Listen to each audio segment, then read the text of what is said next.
শেখ স্বর্ণের দোকানে সোনা বন্ধক রেখে আমি 30,000 টাকা নিচ্ছি, ওনাকে বলছি সুদ যেহেতু হারাম আমি সুদ দিতে পারবো না, এগুলো ধার হিসাবে নিচ্ছি, পরে অলংকারগুলো নিয়ে যাওয়ার সময় 30,000 টাকার সাথে আপনাকে কিছু টাকা দিয়ে খুশি করব।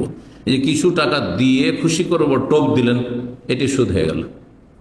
এই টোপ যদি না দিতেন আর ওরও কোনো তলব না থাকতো, ও আল্লাহর সন্তুষ্টির জন্য ধার কর্জা দিল আর আপনিও ধার বলে হ্যাঁ তবে জামানত কি টাকাটা নিয়ে আমি যাতে উধাও না হয়ে যায় ধার, সেই জন্য জামানত স্বরূপ আমি এই স্বর্ণ রাখলাম, গোল্ড রাখলাম, যখন 30,000 দিয়ে দেবো তখন আপনার কাছ থেকে গোল্ড নিয়ে যাব, কিছুই বললো না, ঠিক আছে ওকে কোনো অসুবিধা নেই। আর তারপরে পরিশোধ করার সময় বলে আমার স্বর্ণটা দেন, আর ওর সাথে 30-এর জায়গায় 35-40 যদি দিয়ে দেন জায়েজ রয়েছে। ফাকাদানি ওয়াজাদানি, জাবের রাদিয়াল্লাহু বলছেন নবী সাল্লাল্লাহু আলাইহি ওয়াসাল্লাম আমাকে উটের মূল্যও দিলেন আর অতিরিক্ত পয়সাও দিলেন। নবী সাল্লাল্লাহু আলাইহি ওয়াসাল্লাম আরেকটি বাচনিক হাদিস রয়েছে, এটি তো আমল ছিল।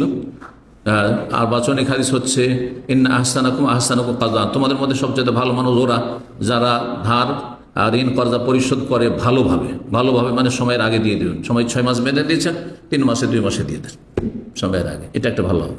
ভালোভাবে মানে পরিমাণ হ্যাঁ ভালো দেন, ভালোভাবে তার সাথে কিছু হাদিয়ে দিয়ে দেন, কিন্তু আগে থেকেই যদি প্রলোভন দিয়ে দেন, আশ্বস্ত করেন, তাহলে সুদ।